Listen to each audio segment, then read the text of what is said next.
27년 전에 나를 버려놓고 이제 와서 뭐요? 새벽 보육원 앞이었습니다. 담요에 쌓인 아기 손에는 이름도 없는 쪽지 한 장뿐이었어요.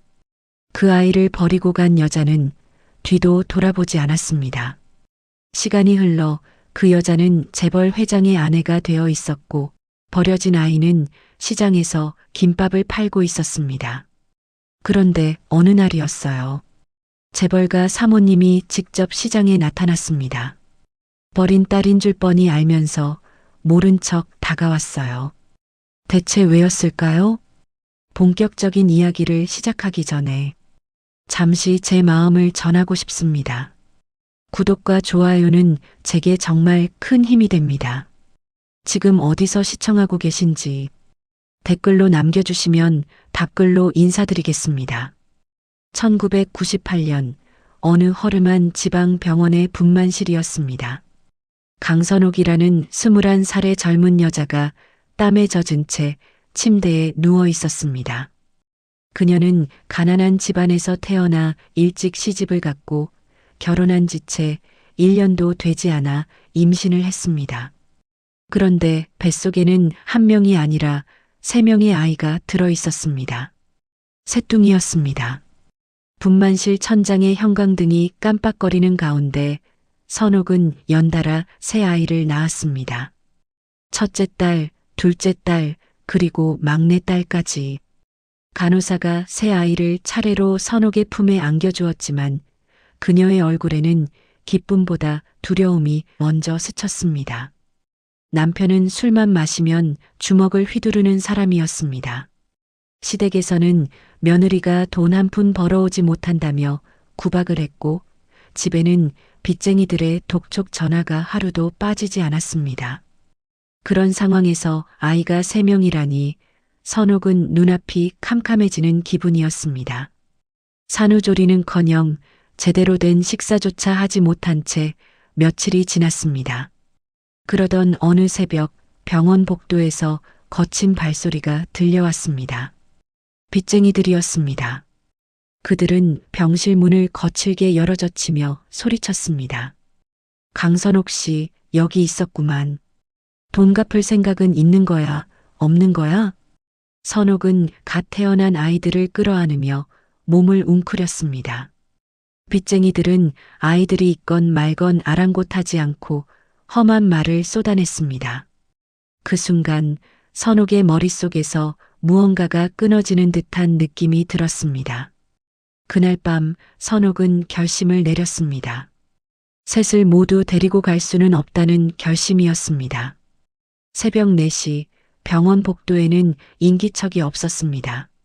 선옥은 막내만 품에 안은 채 병실을 빠져나왔습니다. 첫째는 이미 친정 쪽 먼 사촌에게 떠넘기기로 말을 맞춰둔 상태였습니다. 문제는 둘째였습니다. 선옥은 택시를 타고 인근 보육원으로 향했습니다. 보육원 정문 앞에 도착하자 그녀는 잠든 둘째를 낡은 담요에 싸서 조심스럽게 내려놓았습니다. 아이의 작은 손에는 접힌 쪽지 한 장이 쥐어져 있었습니다. 거기에는 이름도 생년월일도 제대로 적혀 있지 않았습니다. 그저 미안하다는 말 한 줄과 부디 건강하게 자라달라는 문장뿐이었습니다. 선옥은 뒤돌아서면서 한 번도 아이를 돌아보지 않았습니다. 아니, 돌아볼 수가 없었습니다. 만약 그 작은 얼굴을 다시 보았다면 발걸음을 뗄 수 없었을 테니까요. 택시 안에서 선옥은 창밖을 멍하니 바라보았습니다. 막내를 꼭 끌어안은 채 그녀는 속으로 되뇌었습니다. 나는 아이가 하나뿐이다. 나는 아이를 하나만 낳았다. 그렇게 믿어야만 살아갈 수 있을 것 같았습니다. 병원비와 택시비를 겨우 치르고 선옥은 도시를 떠났습니다. 시골의 작은 마을에서 막내와 함께 숨죽이며 살았고 남편에게는 아이 둘이 병원에서 죽었다고 거짓말을 했습니다. 남편은 별다른 의심 없이 그 말을 믿었습니다. 어차피 아이에게는 관심도 없는 사람이었으니까요. 그렇게 몇 해가 흘렀습니다. 막내 주희가 5살이 되던 해 남편이 공사 현장에서 사고로 세상을 떠났습니다. 선옥은 슬픔보다 안도감을 먼저 느꼈습니다. 이제 더 이상 맞지 않아도 된다는 안도감이었습니다. 남편이 남긴 빚을 정리하기 위해 선옥은 있는 재산을 모두 싸게 처분했습니다. 그리고 새로운 삶을 찾아 다시 도시로 올라왔습니다. 그녀는 각종 모임을 기웃거리기 시작했습니다. 동창 모임, 취미 모임, 봉사 모임까지. 그 과정에서 선옥은 자신에게 특별한 재능이 있다는 것을 깨달았습니다. 바로 사람의 마음을 읽고 원하는 모습으로 자신을 포장하는 능력이었습니다. 선옥은 힘든 시절을 이겨낸 단아한 미망인처럼 행동했습니다. 말투는 부드럽게, 옷차림은 단정하게, 그리고 눈빛은 언제나 슬픔을 머금은 듯 촉촉하게 유지했습니다. 그런 모습이 사람들의 동정심을 자극했고 어느새 선옥은 상류층 인맥이 모이는 친목회에까지 발을 들이게 되었습니다. 그곳에서 선옥은 유성대라는 남자를 만났습니다. 그는 예순을 앞둔 나이에 유통업계에서 손꼽히는 재벌 회장이었습니다. 아내와 사별한 지 몇 년이 지난 터라 주변에서는 재혼 상대를 찾아주려는 사람들이 많았습니다. 선옥은 그 틈을 놓치지 않았습니다. 회장님, 오늘 말씀 정말 감명 깊게 들었습니다. 선옥은 모임이 끝난 뒤 성대에게 다가가 조심스럽게 인사를 건넸습니다. 그녀의 목소리는 낮고 차분했으며 눈빛에는 진심 어린 존경이 담겨 있는 듯 보였습니다. 성대는 그런 선옥에게 호감을 느꼈습니다.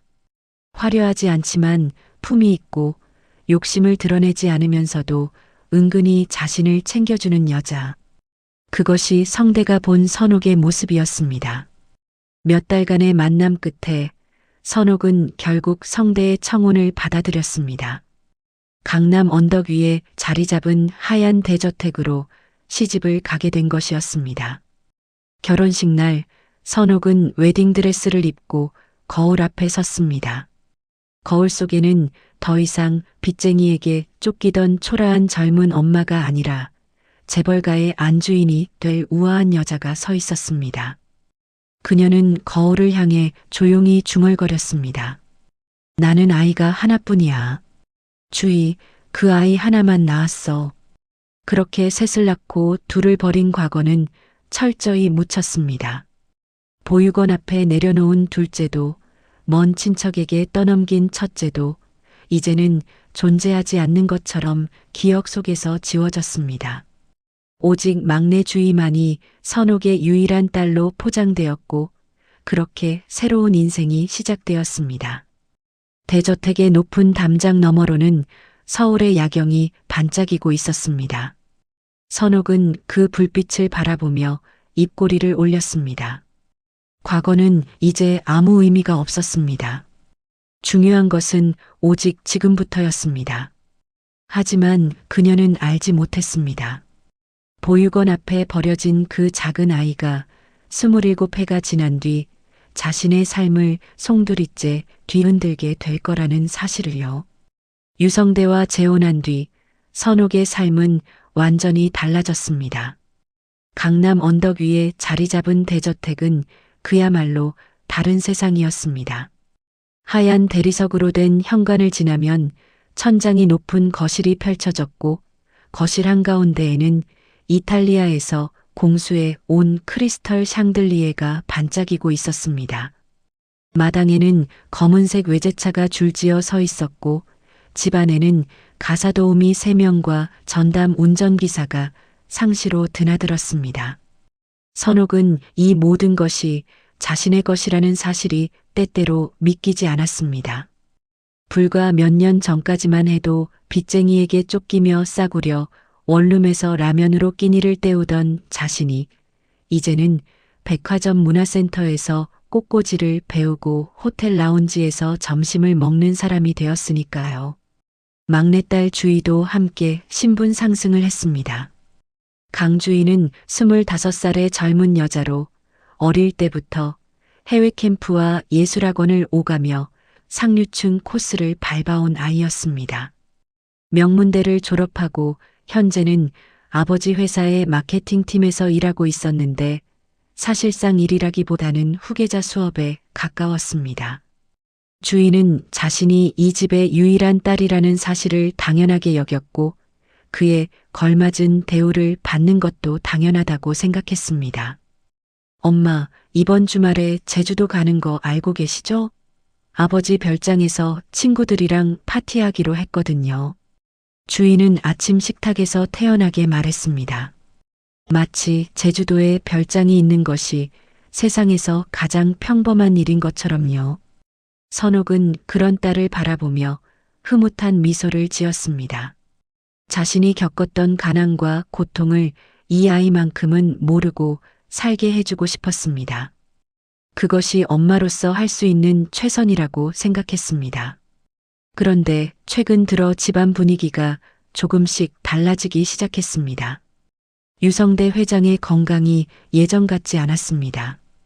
67살의 나이에 당뇨와 고혈압을 달고 살았고 최근에는 심장 쪽에도 문제가 생겨 정기적으로 병원을 다녀야 했습니다. 의사는 스트레스를 줄이고 충분히 쉬라고 했지만 성대는 여전히 회사 일에서 손을 놓지 못했습니다. 그러다 보니 자연스럽게 후계 구도와 상속 이야기가 집안에서 오가기 시작했습니다. 성대에게는 전처소생의 아들이 둘 있었는데 그들은 이미 각자 사업을 하며 독립해 있었습니다. 문제는 성대가 새로 결혼한 선옥과 그 딸 주희에게도 상당한 재산을 남기겠다고 밝힌 것이었습니다. 회장님 건강이 이러시니 미리미리 정리를 해두셔야 합니다. 법무팀 변호사가 서재에서 성대에게 조심스럽게 말했습니다. 책상 위에는 부동산 등기부등본과 주식 명세서 그리고 각종 법적 서류들이 쌓여 있었습니다. 상가와 건물 일부는 자녀분들 명의로 미리 넘기시는 게 세금 면에서 유리합니다. 그런데 변호사가 잠시 말을 멈추었습니다. 사모님 쪽 자녀 현황을 다시 한번 확인해야 할 것 같습니다. 혹시 다른 자녀분은 안 계신가요? 그 순간 선옥의 심장이 철렁 내려앉았습니다. 그녀는 서재 문 밖에서 차를 들고 서 있다가 그 말을 듣고 말았습니다. 무슨 소리야? 내 아내한테는 딸이 하나뿐이야. 성대가 퉁명스럽게 대답했습니다. 변호사는 고개를 끄덕이며 서류를 정리했지만 선옥의 가슴 속에서는 이미 폭풍이 일고 있었습니다. 장녀. 그 단어가 머릿속에서 맴돌았습니다. 선옥은 차를 내려놓고 자신의 방으로 돌아왔습니다. 침대에 앉아 창밖을 바라보는데 오래전 기억이 물밀듯이 밀려왔습니다. 병원에서 셋을 낳고 막내만 데리고 도망치던 날, 보육원 앞에 담요에 쌓인 둘째를 내려놓던 새벽, 먼 친척에게 첫째를 떠넘기고 돌아서던 순간, 그 모든 장면이 마치 어제 일처럼 선명하게 떠올랐습니다. 27회가 지났습니다. 그 아이들은 지금 어디서 뭘 하고 있을까요? 살아는 있는 걸까요? 선옥은 그런 생각을 하다가 고개를 저었습니다. 아니, 그건 중요한 게 아니었습니다. 중요한 것은 따로 있었습니다. 만약 장녀가 있다면 상속 구조가 달라질 수 있다는 사실이었습니다. 법적으로 자녀가 많을수록 상속 분쟁에서 유리한 위치를 점할 수 있었고, 특히 장녀라는 타이틀은 전통적인 가치관을 중시하는 재벌가에서 무시할 수 없는 무게를 가졌습니다. 선옥의 머릿속에서 계산이 시작되었습니다. 어린 아이를 다시 찾아서 장녀로 세우면 어떨까? 물론 그 아이에게 실제로 재산을 줄 생각은 없었습니다. 서류상으로만 이용하고 나중에 적당히 정리하면 되는 일이었습니다. 중요한 것은 지금 당장 상속 구조를 유리하게 만드는 것이었습니다. 그러나 선옥은 그 생각을 곧바로 행동으로 옮기지는 않았습니다. 아직은 때가 아니라고 판단했기 때문입니다. 성대의 건강이 더 나빠지고 상속 문제가 본격적으로 불거질 때까지 기다리기로 했습니다. 대신 선옥은 겉으로는 성실한 아내 역할에 더욱 충실했습니다. 남편의 약 챙기기, 병원 동행, 식단 관리까지 빠짐없이 해냈습니다. 재벌가 사모 모임에 나가서는 착하고 현명한 어머니로서의 이미지를 열심히 쌓았습니다. 선옥 씨는 정말 복도 많으시고 성품도 고우세요. 모임에서 다른 사모들이 그렇게 말할 때마다 선옥은 겸손하게 웃으며 손사래를 쳤습니다. 하지만 그 미소 뒤에는 차가운 계산이 숨어 있었습니다. 언덕 위 대저택에서 바라보는 서울의 야경은 언제나 화려했습니다. 수많은 불빛들이 반짝이는 그 풍경 속에는 선옥이 버리고 온 과거도 어딘가에 섞여 있었습니다. 시장 골목, 허름한 원룸, 보육원 앞 새벽길. 그 모든 것들이 저 불빛 어딘가에 존재하고 있었지만 선옥에게 그것은 이미 다른 세상의 이야기였습니다. 아니, 적어도 그때까지는 그렇게 믿고 있었습니다. 그 무렵 서울 외곽의 한 재래시장에서는 27살의 젊은 여자가 새벽부터 김밥을 말고 있었습니다. 한서연. 그녀는 이름도 부모도 모르는 채 시골 보육원에서 자란 아이였습니다. 어린 시절부터 생일과 명절을 조용히 넘기는 일이 익숙했고 누군가에게 기댈 곳이 없다는 사실이 당연한 것처럼 몸에 배어 있었습니다. 보육원 선생님들은 서연을 착하고 말 잘 듣는 아이라고 했지만 사실 그건 착한 게 아니라 기대를 접은 것에 가까웠습니다. 아무것도 바라지 않으면 실망할 일도 없다는 걸 서연은 너무 일찍 배워버렸습니다. 고등학교에 진학할 형편이 되지 않아 서연은 16살에 공장에서 일을 시작했습니다. 낮에는 조립 라인에서 일하고 밤에는 검정고시 학원에 다니며 졸업장을 준비했습니다. 손가락에 굳은 살이 박이고 허리가 휘어질 것 같은 날들이었지만 서연은 단 한 번도 포기하겠다는 생각을 하지 않았습니다. 포기할 여유조차 없었으니까요. 성인이 된 이후에는 식당, 분식집, 마트 계산대 등 닥치는 대로 일을 했습니다. 돈을 모으는 것이 유일한 목표였습니다. 언젠가는 자신만의 가게를 열겠다는 꿈을 품고 서연은 한 푼, 두 푼 통장에 돈을 쌓아갔습니다. 그렇게 7년을 일한 끝에 서연은 드디어 기회를 잡았습니다. 재래시장 한켠에 있던 작은 김밥 가게가 매물로 나온 것이었습니다. 보증금과 권리금을 합치면 2천만 원. 서연이 가진 돈으로는 빠듯했지만 은행 대출을 조금 받아 겨우 계약을 마쳤습니다. 가게 문을 처음 열던 날 서연은 한참 동안 간판을 올려다보았습니다. 서연인의 김밥이라고 적힌 작은 간판이었습니다. 대단한 것은 아니었지만 그건 서연의 이름이 붙은 첫 번째 것이었습니다. 보육원에서도 공장에서도 어디에서도 자신의 이름을 내건 적이 없던 서연에게 그 간판은 특별한 의미를 가졌습니다. 서연아, 오늘 단무지 좀 나눠줄 수 있어? 옆 가게에서 목소리가 들려왔습니다. 정분자라는 64살의 여자였습니다. 분자는 시장에서 30년 넘게 반찬 가게를 운영해온 터줏대감 같은 사람이었습니다. 직설적이고 목소리가 큰 편이었지만 속은 누구보다 깊고 따뜻했습니다. 서연이 처음 시장에 왔을 때 아무것도 모르는 새내기를 챙겨준 것도 분자였고 장사가 안 되는 날 몰래 반찬을 건네준 것도 분자였습니다. 네, 이모. 잠깐만요. 서연은 단무지 통을 들고 옆 가게로 건너갔습니다. 분자는 서연의 얼굴을 보더니 혀를 끌끌 찼습니다. 또 새벽부터 일했구나. 얼굴이 반쪽이 됐어. 괜찮아요. 익숙한걸요. 익숙한 게 어딨어. 젊을 때 몸 버리면 나중에 후회해. 분자는 잔소리를 하면서도 따뜻한 된장찌개 한 그릇을 서연 앞에 내밀었습니다. 서연은 웃으며 그 찌개를 받아들었습니다. 시장 사람들 사이에서 서연은 손이 빠르고 말수가 적지만 책임감 강한 아가씨로 통했습니다. 어려운 형편에도 불구하고 늘 성실하게 일하는 모습이 상인들의 마음을 움직인 것이었습니다. 그러던 어느 날 시장에 특별한 소식이 전해졌습니다.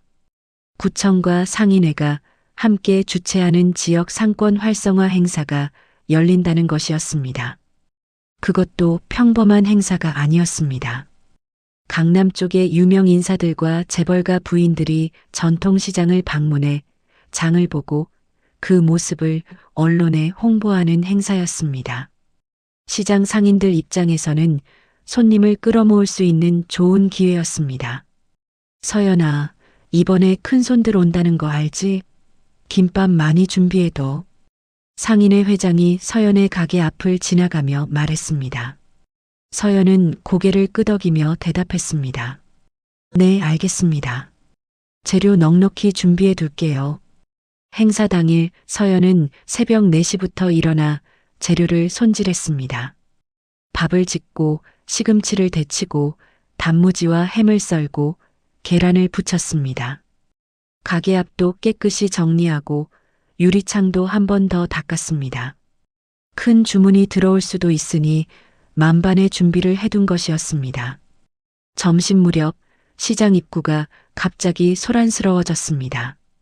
검은 승합차 여러 대가 줄지어 들어오더니 시장 앞 공터에 멈춰 섰습니다.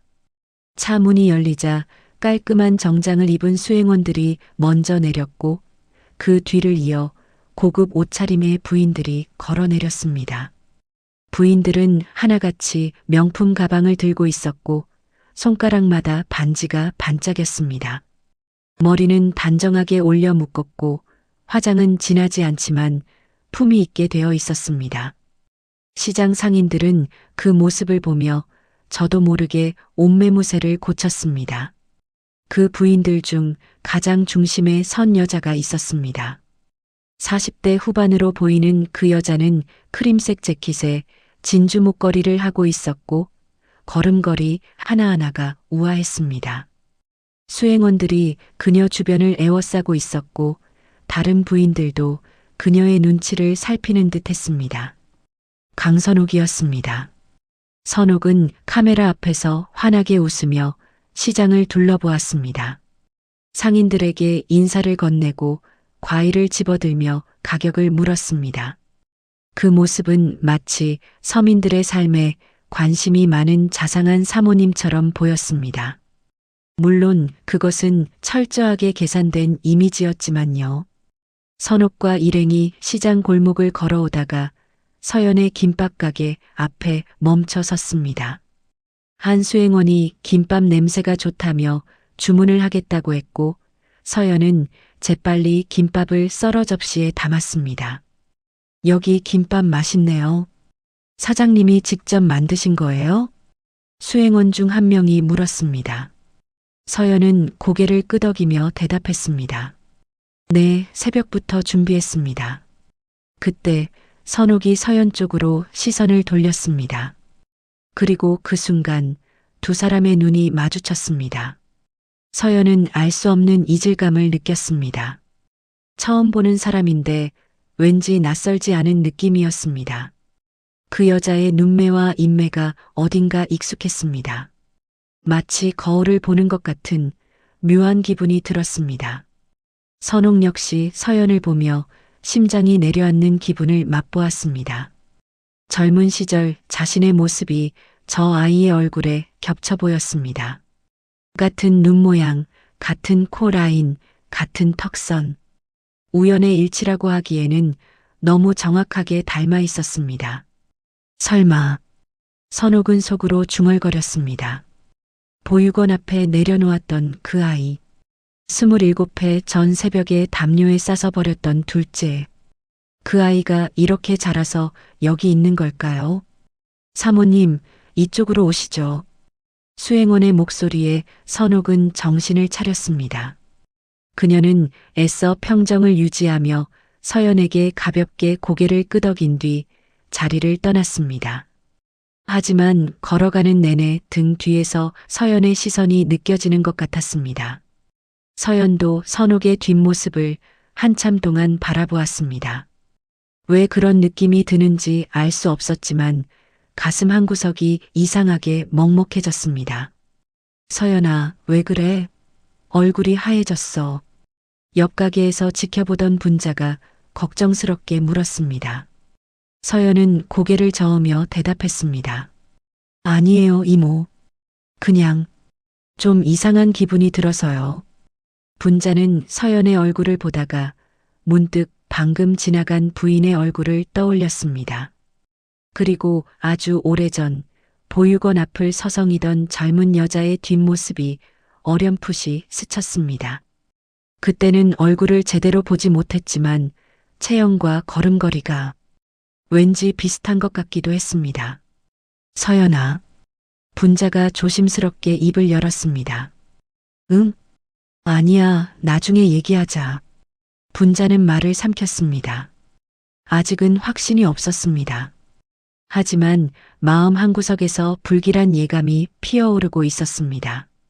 그날 이후 언덕 위 대저택과 시장 골목 사이에는 보이지 않는 끈이 묶이기 시작했습니다. 아직은 아무도 그 끈의 정체를 알지 못했지만 그것은 곧 두 사람의 운명을 송두리째 바꿔놓을 것이었습니다. 시장 방문 이후 선옥은 며칠 동안 잠을 제대로 이루지 못했습니다. 낮에는 평소처럼 사모 모임에 나가고 남편의 건강을 챙기고 딸 주희와 식사를 했습니다. 겉으로는 아무 일도 없는 것처럼 행동했습니다. 하지만 밤이 되어 혼자 방에 들어가면 시장에서 본 그 젊은 여자의 얼굴이 자꾸만 떠올랐습니다. 같은 눈 모양, 같은 코라인, 같은 턱선. 선옥은 침대에 누워 천장을 바라보며 오래전 기억을 더듬었습니다. 21살 허름한 병원 분만실에서 새 아이를 낳던 날, 빚쟁이들에게 쫓겨 새벽에 병원을 빠져나오던 순간, 보육원 앞에 담요에 쌓인 둘째를 내려놓고 뒤도 돌아보지 않고 도망치던 그 밤, 그 모든 장면이 마치 어제 일처럼 선명하게 되살아났습니다. 그 아이가 정말 그 아이일까? 선옥은 속으로 중얼거렸습니다. 시장에서 본 서연의 얼굴은 젊은 시절 자신의 모습과 너무나 닮아 있었습니다. 우연의 일치라고 하기에는 너무 정확했고 남남이라고 하기에는 너무 비슷했습니다. 처음에는 불안감이 먼저 밀려왔습니다. 만약 그 아이가 정말 자신이 버린 둘째라면 과거의 비밀이 드러날 수도 있었습니다. 셋을 낳고 둘을 버렸다는 사실이 알려지면 지금까지 쌓아온 모든 것이 무너질 수도 있었습니다. 재벌가의 품이 있는 사모라는 이미지, 남편의 신뢰, 딸 주희의 존경, 그 모든 것이 한순간에 사라질 수 있었습니다. 하지만 시간이 지나면서 선옥의 머릿속에는 다른 생각이 떠오르기 시작했습니다. 이 아이를 이용할 수 있지 않을까? 유성대의 건강은 점점 나빠지고 있었습니다. 최근에는 병원에 입원하는 날이 잦아졌고 의사는 가족들에게 마음의 준비를 하라는 말까지 꺼냈습니다.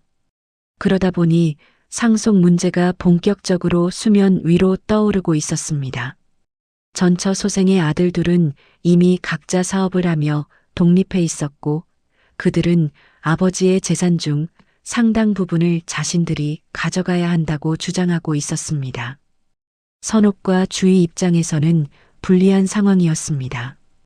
법적으로 배우자와 자녀에게 상속권이 있긴 했지만 전처 소생 자녀들과 나눠야 했기 때문입니다.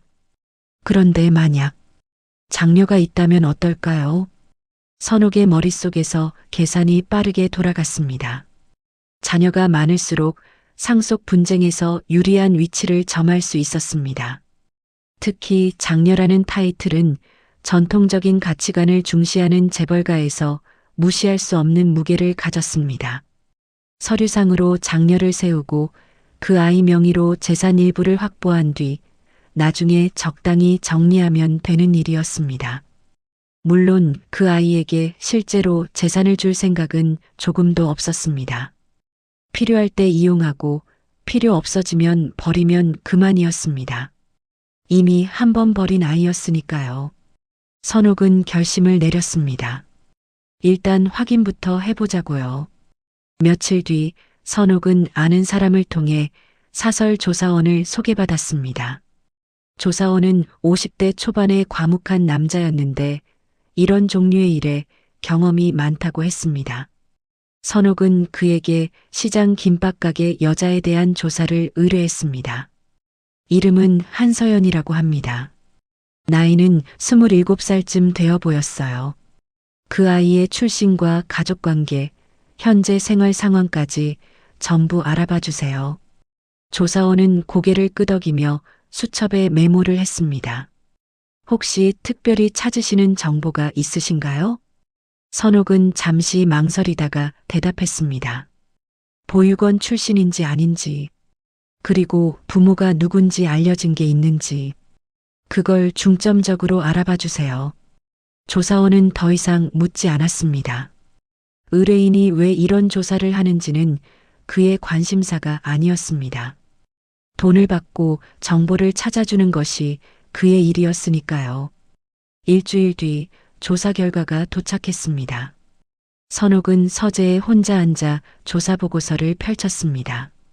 손이 미세하게 떨렸습니다. 심장이 빠르게 뛰었습니다. 보고서의 첫 장에는 서연의 사진이 붙어 있었고 그 아래에 기본 인적사항이 적혀 있었습니다. 이름 한서연, 나이 27살, 출신 충청남도 소재 보육원, 입소 시기 1998년 2월, 입소 당시 상태 신원불명, 보육원 앞에서 발견됨, 이름과 생년월일 불명확. 선옥은 그 문장을 보며 숨을 멈추었습니다. 1998년 2월. 그것은 자신이 셋둥이를 낳은 직후의 시기였습니다. 보육원 앞에서 발견되었다는 내용도 신원불명이라는 기록도 모두 맞아떨어졌습니다. 보고서를 더 읽어 내려갔습니다.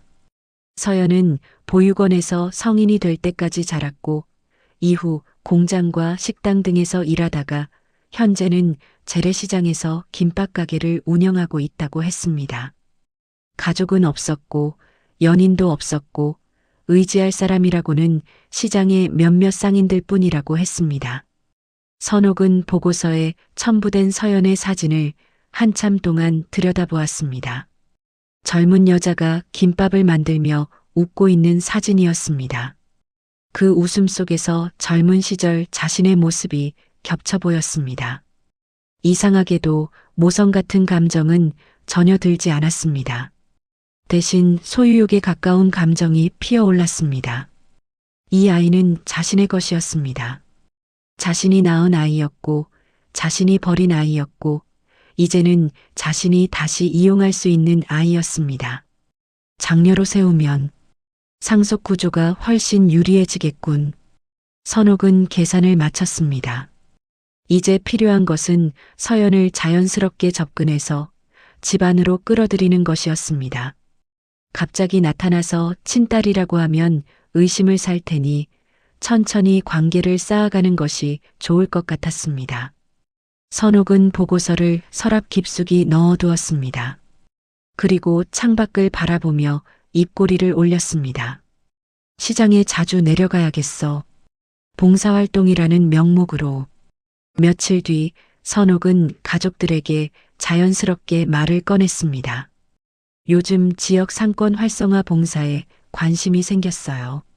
전통시장 상인들을 도와주는 일인데 사모 모임에서도 좋은 반응이더라고요. 남편 성대는 고개를 끄덕이며 대답했습니다. 좋은 일이지. 사회환원 활동은 기업 이미지에도 도움이 되고, 딸 주인은 별 관심 없다는 듯 휴대폰을 보며 말했습니다. 엄마가 알아서 하세요. 저는 그런데 관심 없어요. 선옥은 속으로 웃었습니다. 아무도 의심하지 않았습니다. 아무도 그녀의 진짜 목적을 눈치채지 못했습니다. 그렇게 선옥은 시장으로 내려갈 명분을 만들었습니다. 버린 아이를 다시 찾아가는 길이 열린 것이었습니다. 하지만 그것은 화해와 용서의 길이 아니었습니다. 철저한 이용과 계산의 길이었습니다.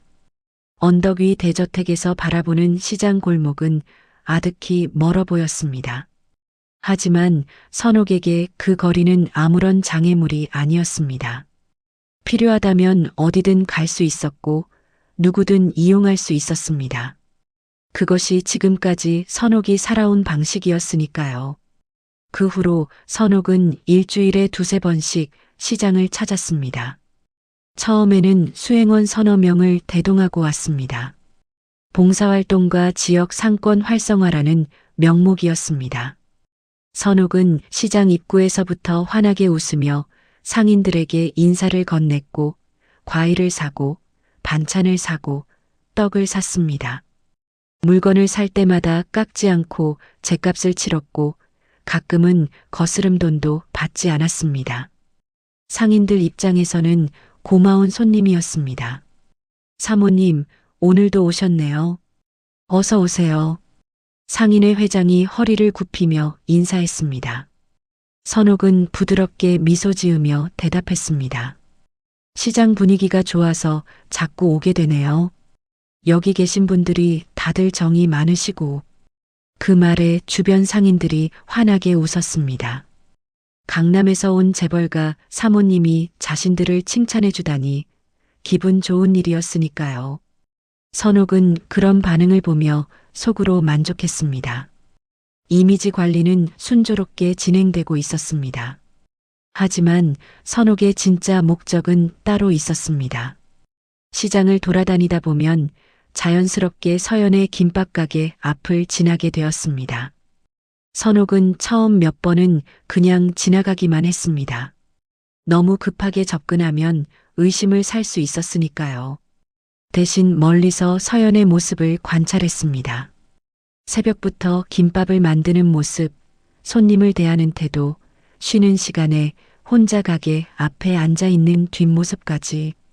그렇게 몇 주가 지난 뒤 선옥은 본격적으로 서연에게 말을 걸기 시작했습니다.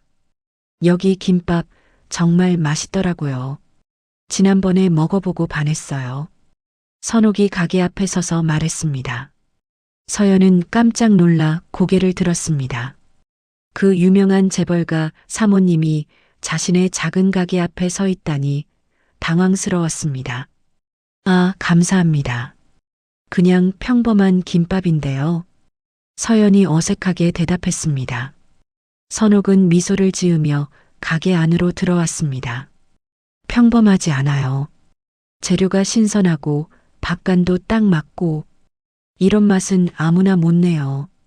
선옥은 칭찬을 아끼지 않았습니다. 그러면서 자연스럽게 이런저런 질문을 던졌습니다. 사장님은 여기서 오래 하셨어요?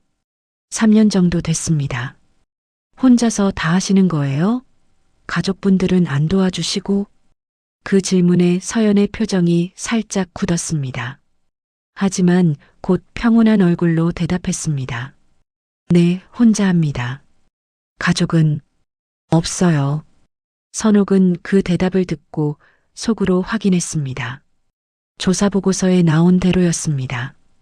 가족이 없고 의지할 곳이 없는 아이. 그런 상황이라면 누군가 손을 내밀어주면 쉽게 따라올 것이었습니다. 어머, 그래요? 혼자서 이 고생을 다 하시다니. 정말 대단하시네요. 선옥의 목소리에는 동정과 감탄이 섞여 있었습니다. 서연은 그 말이 진심인지 아닌지 분간하기 어려웠지만 일단 고개를 숙이며 감사 인사를 했습니다. 그 후로 선옥은 서연의 가게에 자주 들렀습니다. 김밥을 사가기도 하고 그냥 차 한 잔 마시러 오기도 했습니다. 올 때마다 서연에게 이것저것 물어보았습니다. 어디서 태어났는지, 학교는 어디를 나왔는지, 앞으로의 계획은 무엇인지. 질문들은 자연스러웠고 관심 어린 어조로 포장되어 있었습니다. 서연은 처음에는 조심했습니다. 상류층 사람이 왜 자신 같은 시장 상인에게 이렇게 관심을 보이는지 이해가 되지 않았습니다. 하지만 선옥의 태도가 워낙 친절하고 따뜻했기 때문에 점점 경계심이 풀어지기 시작했습니다. 서연 씨는 참 성실해요. 이렇게 어린 나이에 혼자서 가게를 운영하다니 부모님이 계셨으면 얼마나 자랑스러워 하셨을까. 어느 날 선옥이 그렇게 말했습니다. 서연은 그 말에 가슴이 찡하게 아팠습니다. 부모라는 단어는 서연에게 늘 아픈 단어였습니다. 자신을 버린 사람들, 얼굴도 모르고 이름도 모르는 사람들, 그 존재를 떠올릴 때마다 서연은 마음 한구석이 텅 빈 느낌이 들었습니다. 그냥 어쩌다 보니 이렇게 됐어요. 서연이 짧게 대답했습니다. 선옥은 안타깝다는 표정을 지으며 서연의 손을 잡았습니다. 힘들었겠네요. 정말 고생 많았어요. 그 손길이 따뜻하게 느껴졌습니다. 서연은 자신도 모르게 눈시울이 붉어졌습니다. 누군가에게 이런 말을 들어본 적이 거의 없었습니다. 힘들었다고, 고생했다고 인정해주는 말. 그 말 한마디가 서연의 마음을 흔들었습니다. 하지만 그 장면을 멀리서 지켜보는 눈이 있었습니다. 정분자 이모였습니다. 분자는 자신의 반찬 가게에서 서연과 선옥이 대화하는 모습을 보며 미간을 찌푸렸습니다. 처음에는 그냥 손님이려니 했는데 몇 주째 계속 저 여자가 서연에게만 유독 친절하게 구는 것이 이상했습니다. 왜 저러는 거야? 뭘 노리는 거지? 분자는 본능적으로 불편함을 느꼈습니다. 그리고 문득 아주 오래전 기억이 떠올랐습니다. 27해 전 어느 새벽이었습니다. 분자는 당시 시골에서 살았는데 우연히 보육원 근처를 지나다가 이상한 장면을 목격한 적이 있었습니다. 젊은 여자가 보육원 앞에서 무언가를 내려놓고 울면서 돌아서는 모습이었습니다. 얼굴은 제대로 보지 못했지만 체형과 뒷모습이 머릿속에 희미하게 남아 있었습니다. 그때 그 여자와 지금 서연에게 친절을 베푸는 저 사모님. 체형이 비슷한 것 같기도 하고 걸음걸이도 비슷한 것 같기도 했습니다. 물론 27회 전 일이라 확신할 수는 없었습니다. 하지만 왠지 마음이 불안했습니다. 그날 저녁 분자는 서연의 가게로 찾아갔습니다. 서연아, 잠깐 얘기 좀 하자. 분자의 표정이 심각했습니다. 서연은 의아한 얼굴로 분자를 바라보았습니다. 왜요, 이모? 무슨 일 있어요? 분자는 주변을 둘러보고 목소리를 낮추었습니다. 그 사모님 말이야. 너한테 왜 그렇게 잘해주는 것 같아? 그냥 좋은 분이신 것 같아요. 제가 힘들게 사는 거 보고 안쓰러우신가 봐요. 서연이 대답했습니다. 분자는 고개를 저었습니다. 세상에 공짜는 없어. 저렇게 부자인 사람이 왜 너한테만 유독 관심을 보이겠어. 뭔가 이유가 있을 거야. 이모, 너무 의심하시는 거 아니에요? 의심이 아니라 걱정이야. 낯선 사람 너무 믿지 마. 특히 저렇게 갑자기 친절하게 구는 사람은 더. 분자의 목소리에는 진심 어린 염려가 담겨 있었습니다. 서연은 그 말을 듣고 복잡한 마음이 들었습니다. 선옥의 친절이 부담스럽기도 했지만 동시에 따뜻하게 느껴지기도 했습니다. 평생 혼자였던 서연에게 누군가 관심을 보여준다는 것 자체가 낯설고 설레는 일이었습니다. 그 무렵 선옥은 서연의 경제 상황을 완벽하게 파악하고 있었습니다. 김밥 가게의 월 매출, 원룸 월세, 대출 잔해까지 조사원을 통해 알아낸 정보와 직접 대화하며 얻은 정보를 종합한 결과였습니다. 이 정도면 돈과 안정된 주거를 미끼로 쉽게 끌어올 수 있겠어. 선옥은 확신했습니다. 서연은 가난하고 외롭고 미래가 불안한 아이였습니다. 그런 아이에게 따뜻한 집과 안정된 수입, 그리고 가족이라는 것을 제안하면 거절하기 어려울 것이었습니다. 이제 때가 무르익고 있었습니다. 선옥은 다음 단계를 준비하기 시작했습니다. 그 무렵 대저택에는 무거운 공기가 감돌고 있었습니다. 유성대 회장의 건강이 급격히 나빠진 것이었습니다. 당뇨와 고혈압에 이어 심장에도 문제가 생겼고 최근에는 신장 기능까지 떨어지고 있다는 진단을 받았습니다. 의사는 가족들을 불러앉히고 조심스럽게 말했습니다. 솔직히 말씀드리면 회장님 상태가 많이 안 좋으십니다. 언제 어떻게 될지 모르니 가족분들께서 마음의 준비를 하시는 게 좋겠습니다. 그 말을 듣는 순간 대저택의 분위기는 완전히 달라졌습니다.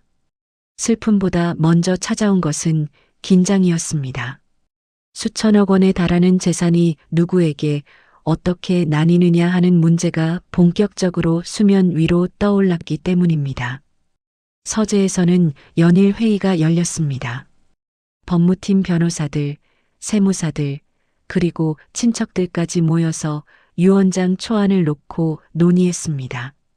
책상 위에는 부동산 목록, 주식 명세서, 상가 등기부등본 같은 서류들이 산더미처럼 쌓여 있었습니다. 전처 소생 아들 둘에게는 회사 지분 일부와 상가 두 채를 배분하고 현 배우자분과 따님에게는 대저택과 별장, 그리고 현금 자산을 배분하는 방안이 있습니다. 변호사가 서류를 넘기며 설명했습니다. 하지만 그 말이 끝나기도 전에 전처 소생 큰아들이 불만을 터뜨렸습니다. 그게 말이 됩니까?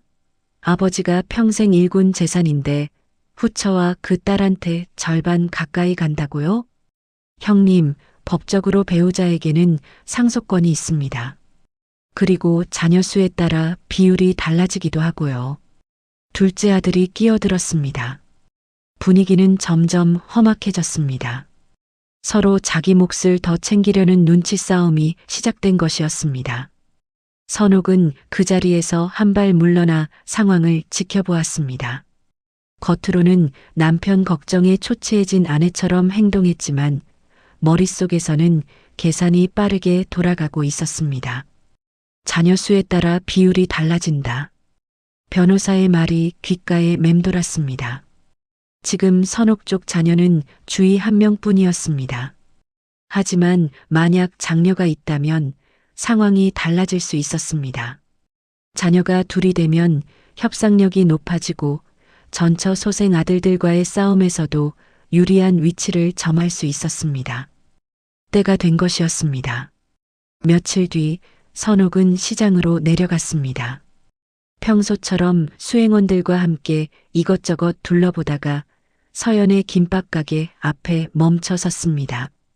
서연 씨, 잠깐 얘기 좀 할 수 있을까요? 선옥의 목소리가 평소보다 진지했습니다. 서연은 고개를 끄덕이며 가게 앞 의자를 내밀었습니다. 무슨 일이세요, 사모님? 선옥은 잠시 망설이는 듯한 표정을 지었습니다. 물론 연기였습니다. 그녀는 이미 무슨 말을 할지 수십 번 연습해 두었습니다. 사실은 서연 씨한테 부탁드릴 게 있어서요. 부탁이요? 우리 집에 와서 일해줄 수 있어요? 집안일을 도와줄 사람이 필요한데 서연 씨가 딱이라는 생각이 들어서. 서연은 깜짝 놀랐습니다. 대저택에서 일하라니 갑작스러운 제안이었습니다. 저요? 저는 그런 일 해본 적이 없는데요. 괜찮아요. 어려운 일 아니에요. 그냥 집안 정리하고 식사 준비 돕고 손님 접대할 때 뒤에서 챙겨주는 정도예요. 선옥은 부드러운 미소를 지으며 말을 이었습니다. 방도 따로 드릴게요. 넓고 깨끗한 방이에요. 월급도 시장에서 버는 것보다 훨씬 많이 드릴 수 있고요. 서연의 눈이 흔들렸습니다. 방과 월급. 그 두 단어가 마음을 건드렸습니다.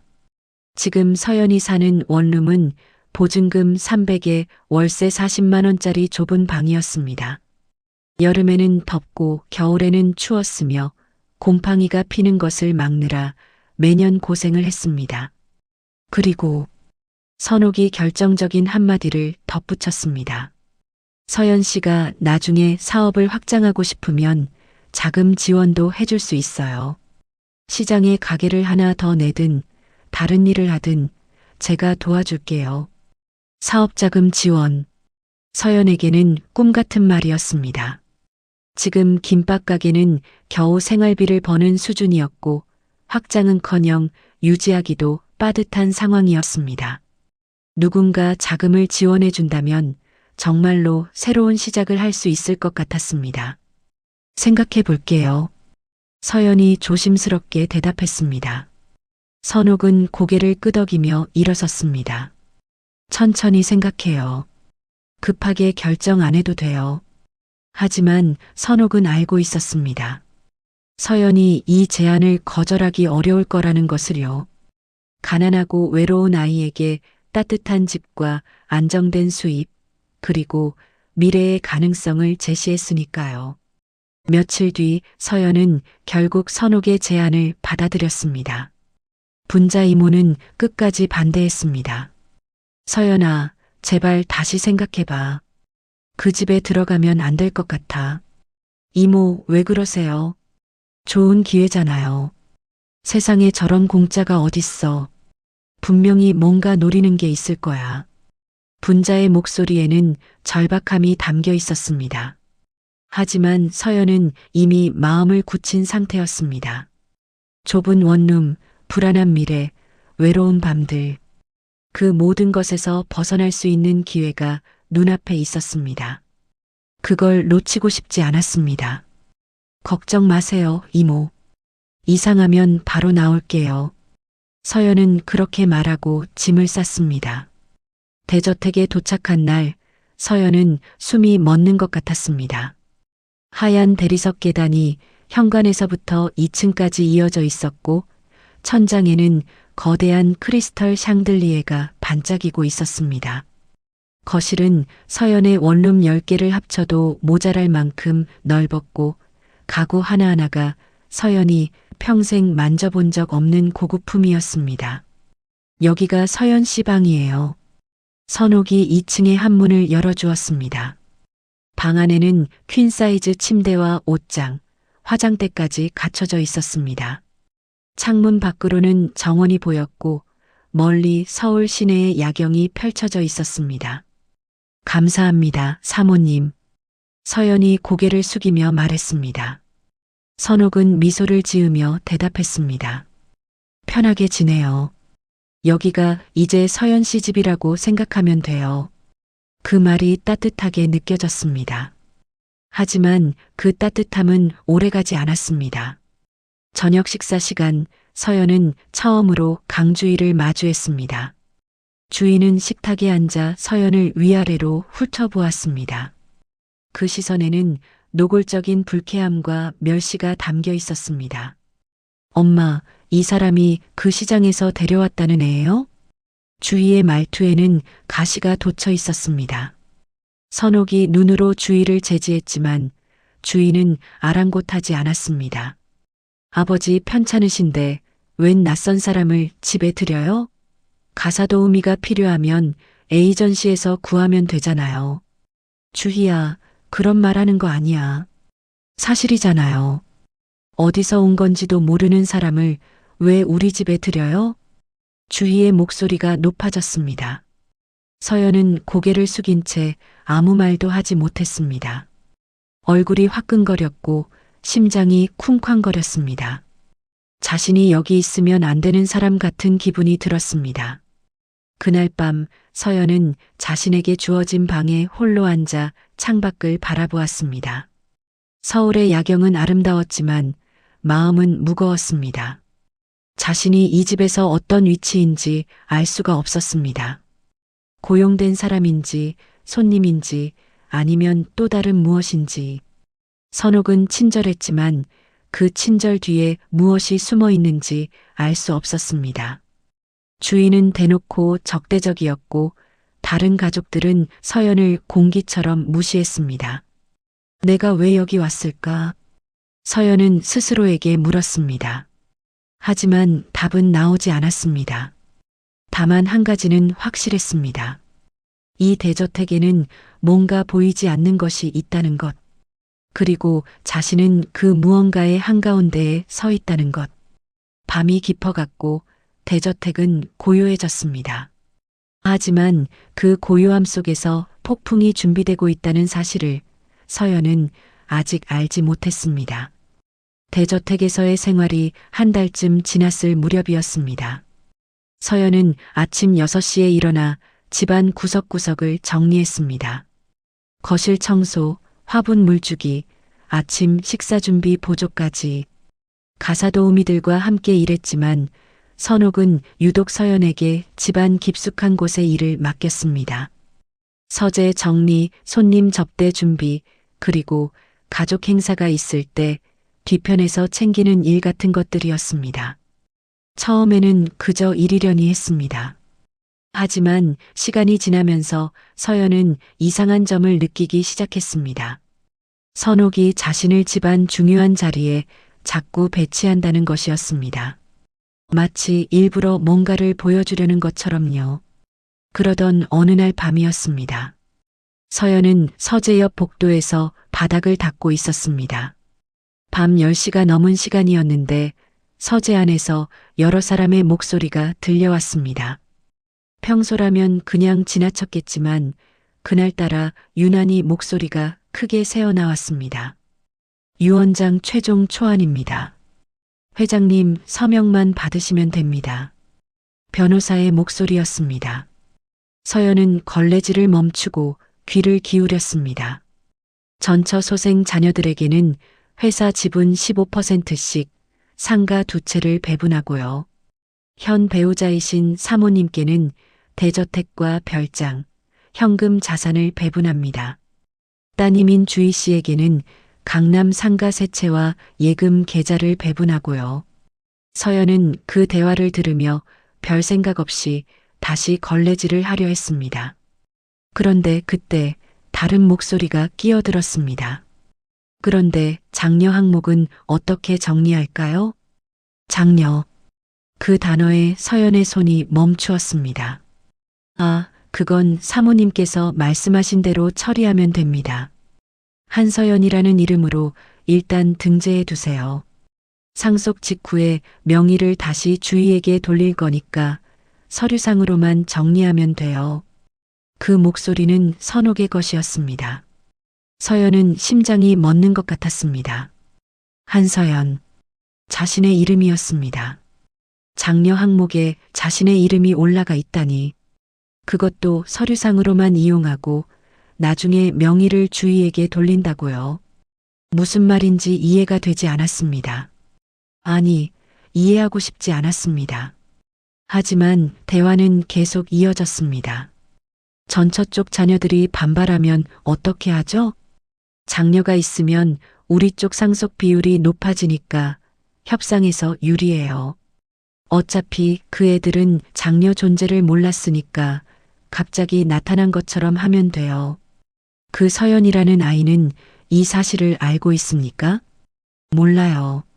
알 필요도 없고 그냥 집안일 도와주는 애라고만 생각하고 있을 거예요. 선옥의 목소리는 차갑고 담담했습니다. 마치 물건을 정리하듯 사람을 배치하듯 말하고 있었습니다. 서연은 복도 벽에 등을 기댄 채 숨을 죽였습니다. 손이 떨렸고 다리에 힘이 풀렸습니다. 머릿속이 하얗게 변했습니다. 장녀라고? 내가 왜 장녀야? 나는 그냥 시장에서 일하던 사람인데 이해할 수 없었습니다. 하지만 퍼즐 조각들이 하나씩 맞춰지기 시작했습니다.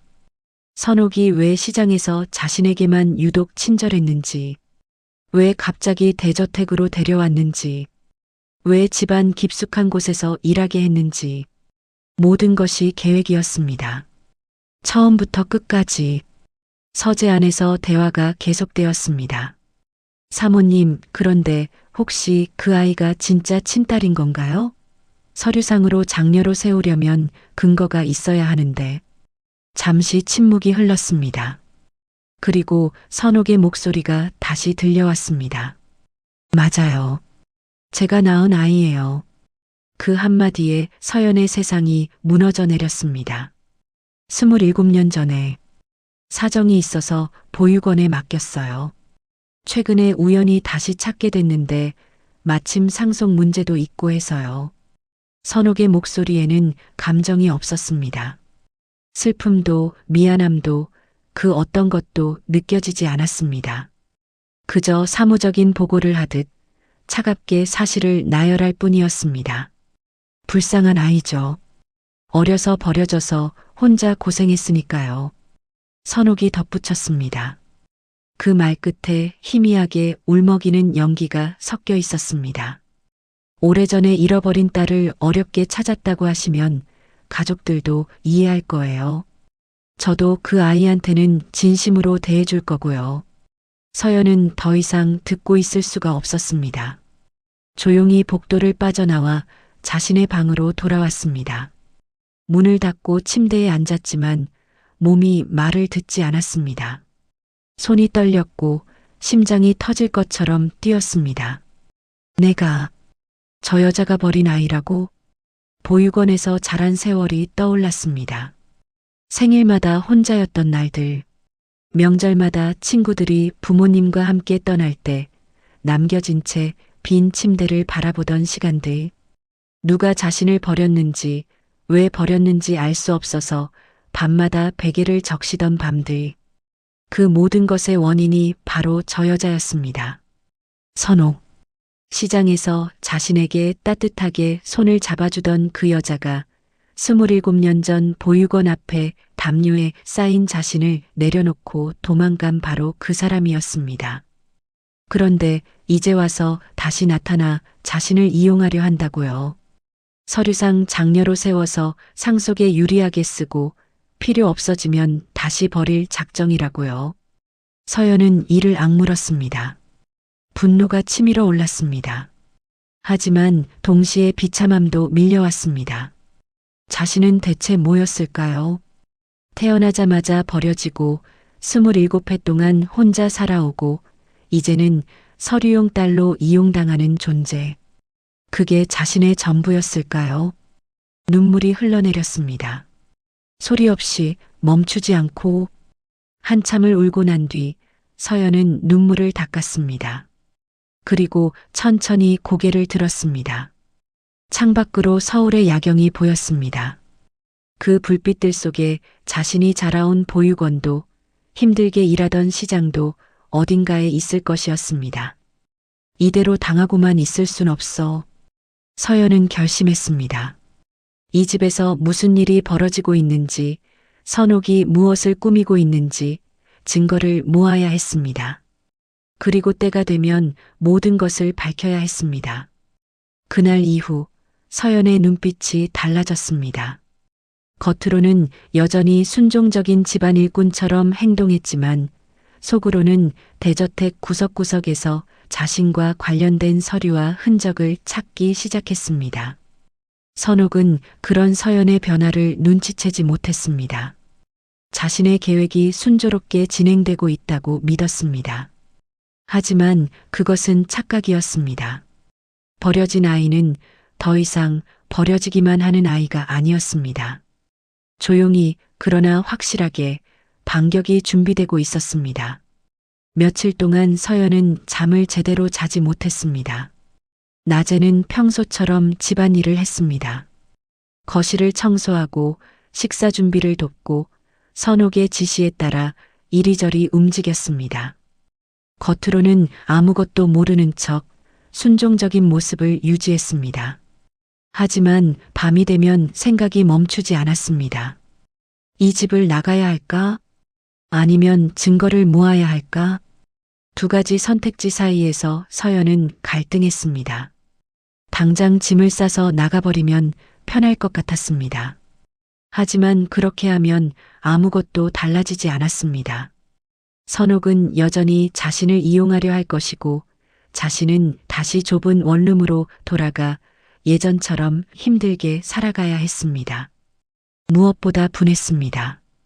자신을 버린 사람이 27년이 지나서 다시 나타나 자신을 또 이용하려 한다는 사실이, 그걸 그냥 넘어가기에는 가슴속 분노가 너무 컸습니다. 결국 서연은 시장으로 내려가기로 했습니다. 분자 이모를 만나야 했습니다. 그 사람만이 자신에게 진실을 말해줄 수 있을 것 같았습니다. 일요일 오후 서연은 외출 허락을 받고 대저택을 나섰습니다. 버스를 타고 시장에 도착했을 때 익숙한 골목 냄새가 코끝에 닿았습니다. 생선 굽는 냄새, 떡볶이 국물 냄새, 사람들의 웃음소리. 불과 한 달 전까지 자신이 살던 곳이었는데 마치 다른 세상처럼 느껴졌습니다.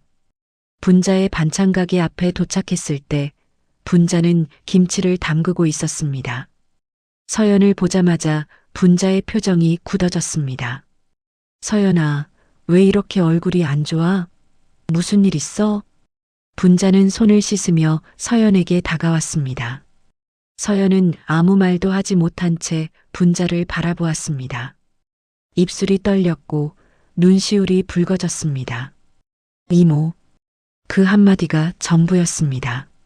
서연은 그 자리에서 울음을 터뜨렸습니다. 참고 참았던 눈물이 한꺼번에 쏟아져 나왔습니다. 분자는 깜짝 놀라 서연을 안아주었습니다. 왜 그래, 왜 그래? 무슨 일이야? 그 집에서 뭔 일 있었어? 분자가 다급하게 물었습니다.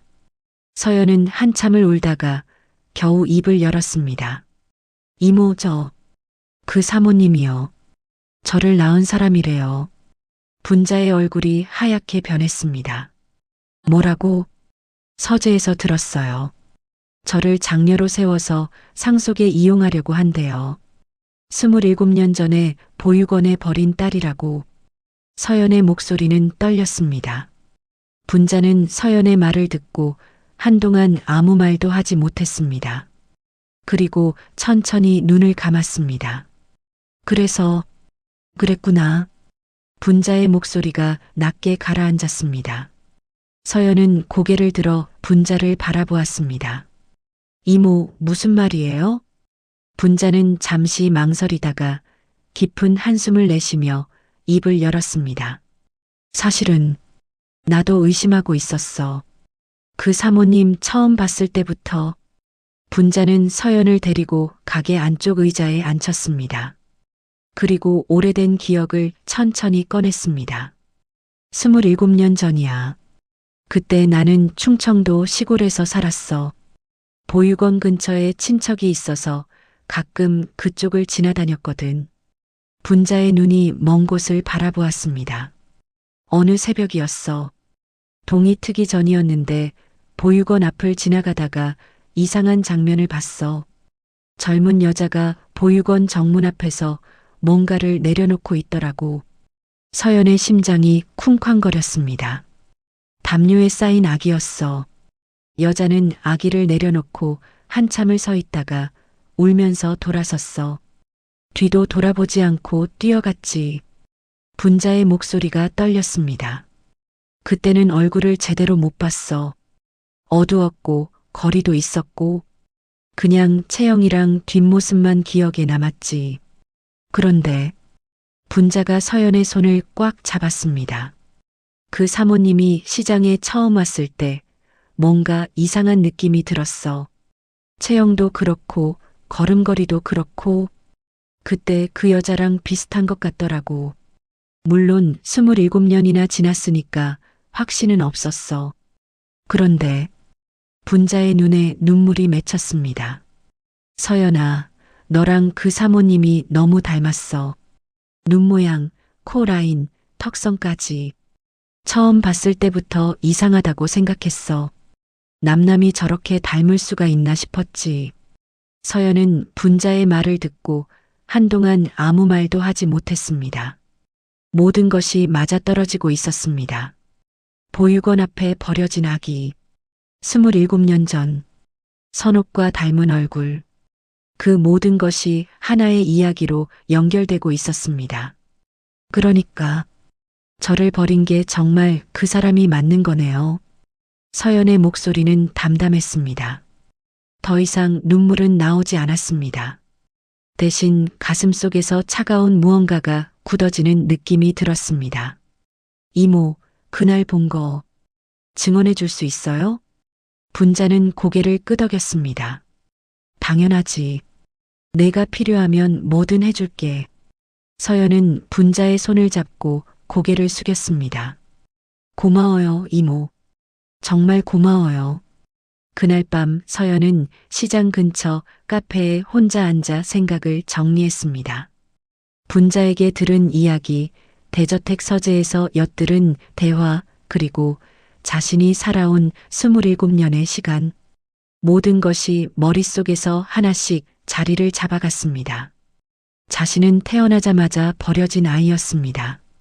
부모의 얼굴도 모른 채 보육원에서 자랐고 누구의 도움도 없이 혼자 살아왔습니다. 그리고 이제 자신을 버린 사람이 다시 나타나 자신을 이용하려 하고 있었습니다. 한 번도 보호받지 못한 아이. 그게 자신이었습니다. 하지만 더 이상 그렇게 살고 싶지 않았습니다. 당하고만 있고 싶지 않았습니다. 버려지기만 하고 싶지 않았습니다. 서연은 수첩을 꺼내 하나씩 적기 시작했습니다. 첫째, 보육원 기록. 자신의 입소 시기와 상황을 확인할 수 있는 서류. 둘째, 분자 이모의 증언. 27년 전 보육원 앞에서 본 장면에 대한 진술. 셋째, 사설 조사원 보고서. 선옥이 자신을 조사했다는 증거가 있다면 찾아야 했습니다. 넷째, 유원장 관련 서류. 자신을 장녀로 세우고 나중에 명의를 주위에게 돌리겠다는 계획의 증거. 서연은 수첩을 덮고 창밖을 바라보았습니다. 해가 지고 있었습니다. 하늘이 붉게 물들어가는 것을 보며 서연은 조용히 결심을 굳혔습니다. 감정에 휘둘리지 않기로 했습니다. 울고 분노하는 것만으로는 아무것도 바뀌지 않았습니다. 필요한 것은 증거와 계획이었습니다. 차갑게, 정확하게, 그리고 확실하게 준비해야 했습니다. 때가 되면 모든 걸 밝힐 거야. 그 사람이 나한테 한 일을, 그리고 지금 하려는 일을. 서연은 일어섰습니다. 대저택으로 돌아가야 했습니다. 아직 할 일이 남아 있었습니다. 적의 품 안에서 조용히 칼을 갈아야 했습니다. 시장 골목을 걸어 나오면서 서연의 눈빛은 이전과 완전히 달라져 있었습니다. 더 이상 순진하고 여린 아이의 눈빛이 아니었습니다. 살아남기 위해, 그리고 자신의 존엄을 지키기 위해 싸우기로 결심한 사람의 눈빛이었습니다. 그로부터 2주가 지났습니다. 서연은 그 시간 동안 조용히 증거를 모았습니다. 보육원에 연락해 자신의 입소 기록 사본을 받았고 분자 이모에게 부탁해 당시 목격 내용을 메모로 정리해 달라고 했습니다. 그리고 대저택 서재를 정리하는 틈을 타서 선옥이 사설조사원에게 받은 보고서 일부를 발견했습니다. 서랍 깊숙이 숨겨져 있었지만 서연은 그것을 찾아냈습니다. 가장 결정적인 증거는 유언장에 붙어있던 메모였습니다. 상속 직후 한서연 명의 재산을 강주희에게 이전 예정이라고 적힌 그 메모를 서연은 휴대폰으로 사진 찍어 두었습니다. 그것은 선옥의 계획이 무엇인지 분명하게 보여주는 증거였습니다. 모든 준비가 끝났습니다. 이제 때만 기다리면 되었습니다. 그리고 그때가 생각보다 빨리 찾아왔습니다. 유성대 회장의 상태가 급격히 나빠진 것이었습니다. 어느 날 새벽 회장이 호흡 곤란을 일으켜 응급실로 실려갔고 의사는 가족들에게 마지막을 준비하라고 했습니다. 회장은 병원 중환자실에서 간신히 의식을 유지하고 있었고 가족들은 모두 병원으로 모여들었습니다. 전처 소생 아들 둘, 선옥, 주희, 그리고 친척들과 법무팀 변호사까지 좁은 병실 앞 복도에 사람들이 빼곡하게 모였습니다. 분위기는 무거웠지만 그 무거움 속에는 재산을 향한 날카로운 긴장감이 숨어 있었습니다. 회장님께서 의식이 있으실 때 유언장의 서명을 받아야 합니다. 변호사가 조심스럽게 말했습니다. 전처 소생 큰아들이 인상을 찌푸렸습니다. 아버지가 이런 상황인데 유언장 얘기를 하는 겁니까? 법적으로 유효한 서명을 받으려면 의식이 있을 때 해야 합니다. 시간이 많지 않습니다. 분위기가 험악해지려는 순간 선옥이 끼어들었습니다. 다들 진정하세요. 우선 회장님 뵙고 가족끼리 차분하게 정리하는 게 좋겠어요. 선옥의 목소리는 차분하고 이성적이었습니다. 마치 이 혼란 속에서 유일하게 정신을 차린 사람처럼 보였습니다. 사람들은 고개를 끄덕이며 잠시 물러섰습니다. 잠시 후 가족들은 회장의 병실로 들어갔습니다. 회장은 침대에 누워 산소 마스크를 쓰고 있었습니다. 눈은 떠 있었지만 초점이 흐릿했습니다. 그래도 가족들이 들어오자 고개를 살짝 돌렸습니다. 아버지, 큰아들이 침대 옆으로 다가갔습니다. 회장은 힘겹게 손을 들어 아들의 손을 잡았습니다. 그 모습을 보며 선옥도 눈물을 글썽였습니다. 물론 연기였습니다. 변호사가 서류 뭉치를 꺼냈습니다. 유언장 최종본이었습니다. 회장님, 유언장에 서명해 주시겠습니까? 회장은 힘겹게 고개를 끄덕였습니다. 변호사가 펜을 회장의 손에 쥐어주려는 순간 선옥이 끼어들었습니다. 잠깐요. 선옥은 병실 문 쪽을 바라보며 말했습니다. 서연 씨, 들어와요. 문 밖에서 기다리고 있던 서연이 안으로 들어왔습니다. 전처 소생 아들들이 의아한 표정을 지었습니다. 저 사람은 누구죠? 소개할 사람이 있어요. 선옥은 서연의 손을 잡고 앞으로 데려왔습니다.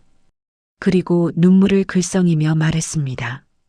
사실은 제가 오래전에 잃어버린 딸이에요. 27년 만에 찾았어요. 병실 안이 술렁였습니다. 전처 소생 아들들이 황당한 표정을 지었고 주인은 눈을 크게 떴습니다. 엄마, 무슨 소리예요? 언니가 있다고요? 어려운 사정이 있었어. 나중에 다 설명해 줄게. 선옥은 울먹이며 말을 이었습니다. 이 아이가 제 장녀예요. 유언장에도 이 아이 몫을 넣어주셔야 해요. 선옥은 서연을 앞으로 밀며 서류 뭉치를 내밀었습니다. 서연 씨, 여기 서명해요. 이걸로 당신도 이 가족의 일원이 되는 거야. 서연은 서류를 받아들었습니다. 주변의 시선이 모두 자신에게 쏠려 있었습니다. 선옥은 기대에 찬 눈으로 서연을 바라보았습니다. 계획대로 진행되고 있다고 믿었습니다. 하지만 서연은 서류에 서명하지 않았습니다. 대신 조용히 가방에서 봉투 하나를 꺼냈습니다. 그리고 그것을 침대 옆 테이블 위에 올려놓았습니다. 저는 서명하지 않겠습니다. 선옥의 얼굴이 굳어졌습니다. 서연 씨, 무슨 소리야? 이건 당신을 위한 거야. 저를 위한 거라고요? 서연의 목소리는 차분했습니다. 하지만 그 차분함 속에 날카로운 것이 숨어 있었습니다. 그럼 이것도 설명해 주시겠어요? 서연은 봉투를 열고 안에 있는 서류들을 하나씩 꺼냈습니다. 첫 번째 서류, 보육원 입소 기록 사본이었습니다. 1998년 2월 충청남도 소재 보육원에 신원불명 아기가 입소했습니다.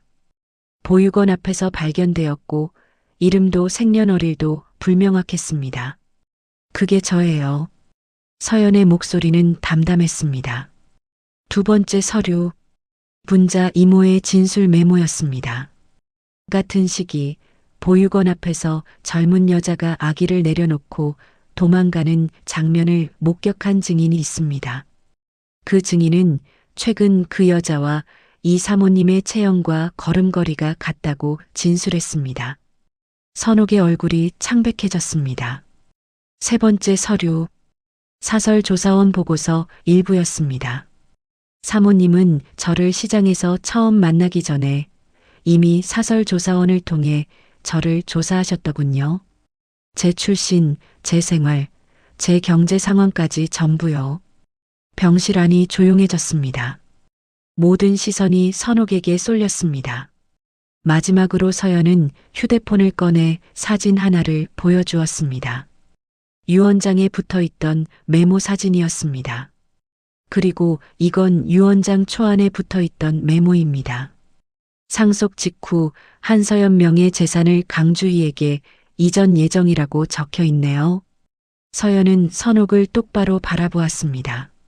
사모님, 아니, 어머니라고 불러야 할까요? 당신은 저를 27년 전에 버렸습니다. 그리고 지금 다시 저를 이용하려 했습니다. 서류상으로만 딸로 세우고 재산은 전부 주희에게 돌리려고요. 병실 안에 정적이 흘렀습니다. 선옥은 입을 열었다 닫았다를 반복했습니다. 변명을 하려 했지만 말이 나오지 않았습니다. 전처소생 큰아들이 차가운 목소리로 말했습니다. 이게 사실입니까? 선옥은 대답하지 못했습니다. 침묵이 답이었습니다. 침대에 누워있던 유성대 회장이 고개를 돌렸습니다. 흐릿한 눈으로 선옥을 바라보았습니다. 그 눈에는 깊은 배신감이 담겨 있었습니다. 평생 사업을 하며 수많은 사람을 만났지만 가장 가까운 사람에게 이렇게 속았다는 사실이 그를 무너뜨렸습니다. 당신이 그랬어? 회장의 목소리는 힘없이 떨렸습니다. 선옥은 고개를 숙인 채 아무 말도 하지 못했습니다. 주희도 충격을 받은 표정이었습니다. 자신이 모든 것을 정당하게 받을 자격이 있다고 믿었던 그 믿음이 흔들리고 있었습니다.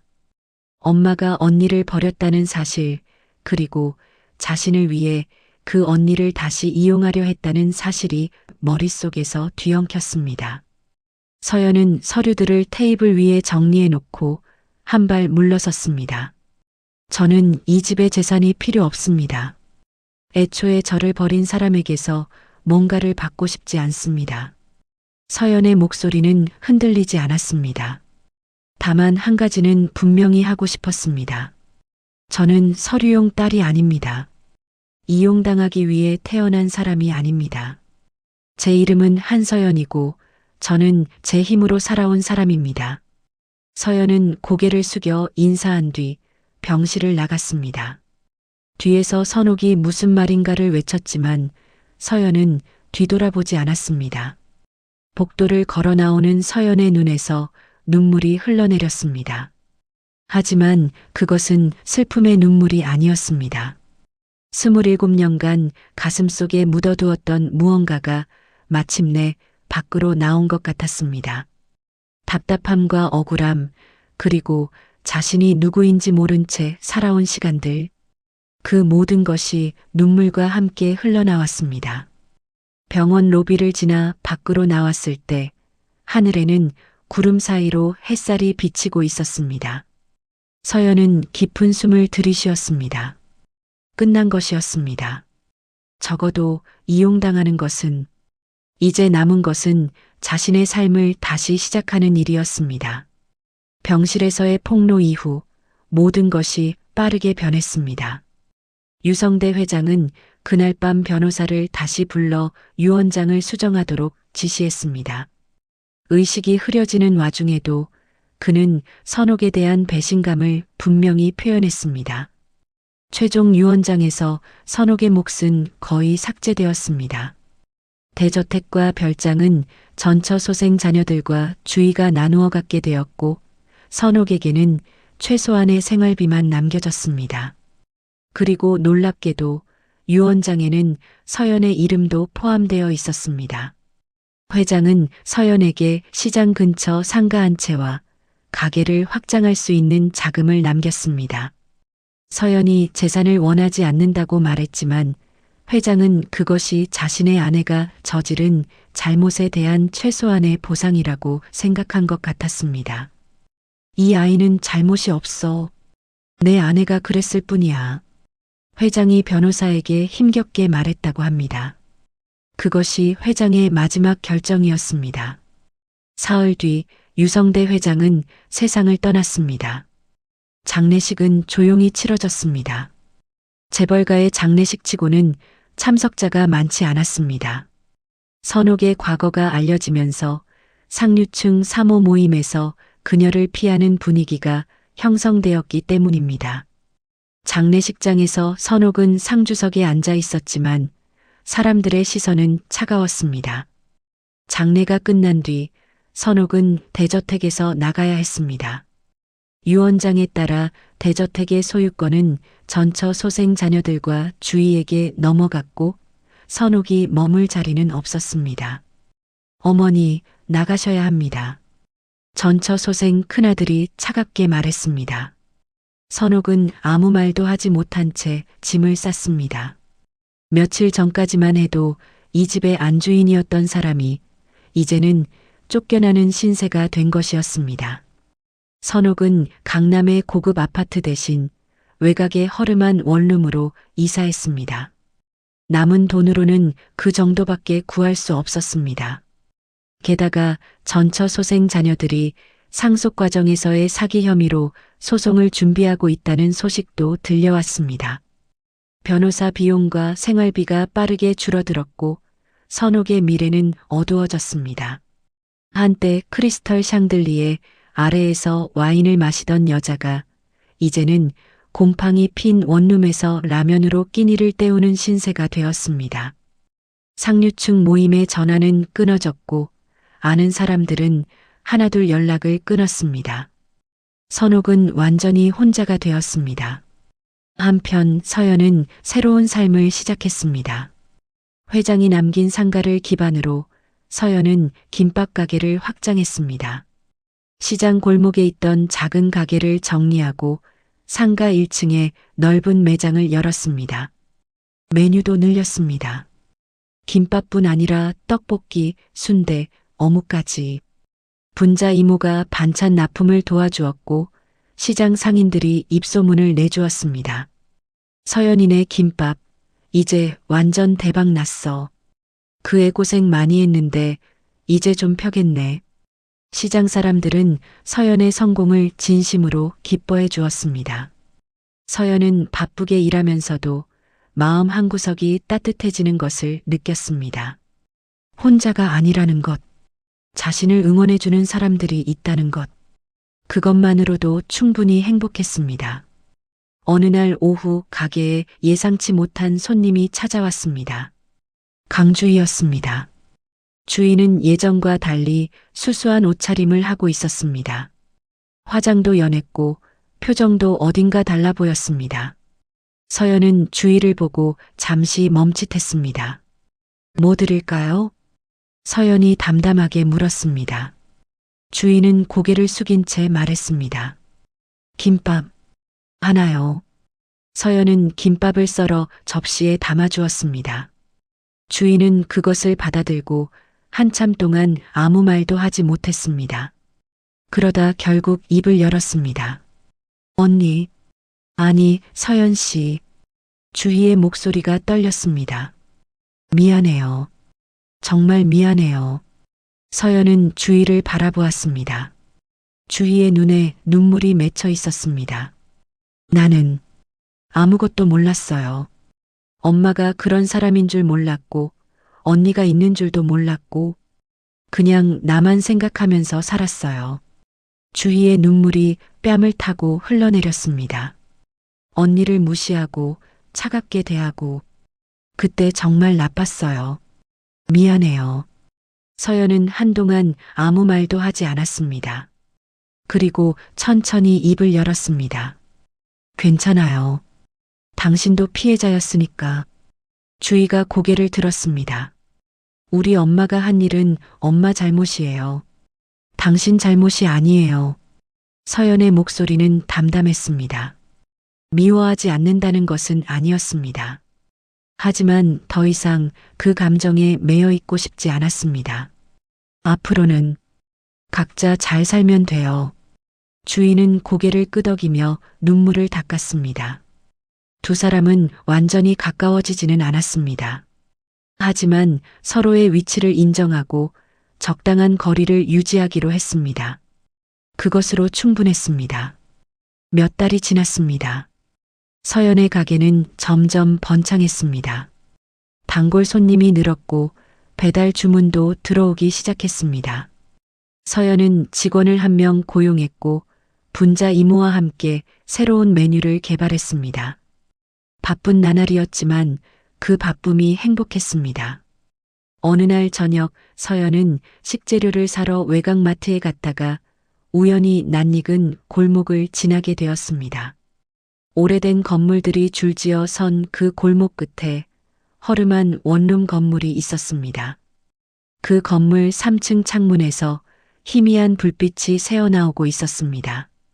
커튼 뒤로 누군가의 그림자가 움직이는 것이 보였습니다. 서연은 그것이 누구의 방인지 알고 있었습니다. 잠시 발걸음이 멈추었습니다. 가슴 한구석에서 뭔가가 스쳐 지나갔습니다. 분노일까요? 연민일까요? 아니면 그냥 허무함일까요? 어쩌면 그 모든 것이 조금씩 섞여 있는 것 같았습니다. 하지만 서연은 그 자리에 오래 머물지 않았습니다. 고개를 돌려 앞을 보았습니다. 그리고 다시 걸어가기 시작했습니다.